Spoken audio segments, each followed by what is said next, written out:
La rhinoplastie est, à mon avis, l'opération la plus complexe en chirurgie esthétique. Et ceci pour 3 raisons essentiellement. La première raison, c'est d'ordre esthétique.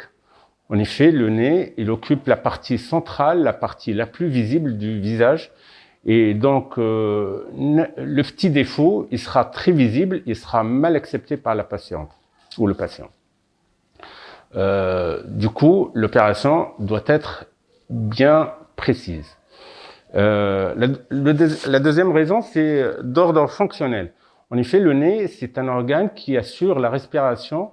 Et donc, du coup, une rhinoplastie doit prendre en considération cette fonction-là et ne doit pas altérer la respiration de la personne.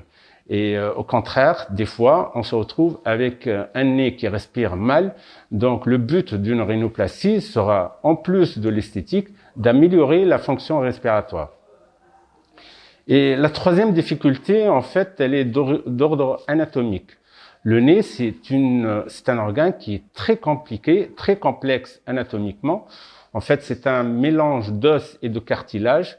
Et c'est des petites structures qui, le geste, il doit être bien précis et le travail minutieux. Actuellement, ces dernières années, la rhinoplastie, elle a eu beaucoup de progrès. Il y a eu des avancées, surtout côté technique, pour faire une rhinoplastie.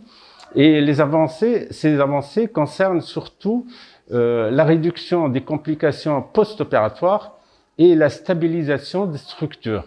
Parce qu'en fait, avant, ce qu'on faisait, c'est toujours, pour une rhinoplastie, en général, on cassait l'os et on mettait des plâtres pour la stabilisation. Mais des fois, on se retrouve avec quelques complications.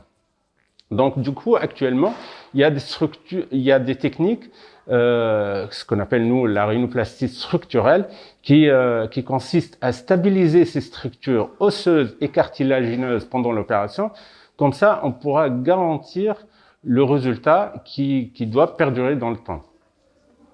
Et il y a des techniques aussi conservatrices, des rhinoplasties conservatrices, c'est-à-dire le but de ces techniques-là, c'est de réduire les complications, les effets secondaires déjà, et les complications qui suivent l'opération. Et surtout, le but de ces techniques-là, c'est d'améliorer ou bien de garder la fonction respiratoire intacte.